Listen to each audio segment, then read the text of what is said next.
High, আমি পিঙ্কি বিশ্বাস। আমি শিমুরলি থেকে এসেছি। তো আমার বিউটিশিয়ানের কোর্সটা করার খুবই ইচ্ছে ছিল।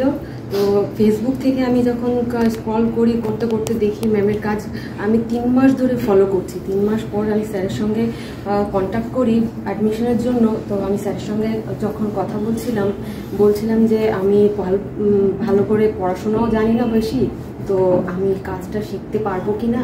তো স্যার আমাকে খুব খুব সাহস দিল যে আমি করতে পারবো, ওটা কোনো ব্যাপার না, তুমি আসো ম্যামের কাছে, ম্যাম খুব ভালো করে শেখাবে, বোঝাবে, তুমি ভালো করেই শিখতে পারবে। তো আমি এখানে এসে সত্যি দেখি ম্যামের ব্যবহার এত মিষ্টি, এত ভালো যে আমার কখনো মনেই হয়নি যে ম্যাম শেখাতে পারছেন না কিংবা আমি বুঝতে পারছি না, এরকম কখনোই মনে হয়নি।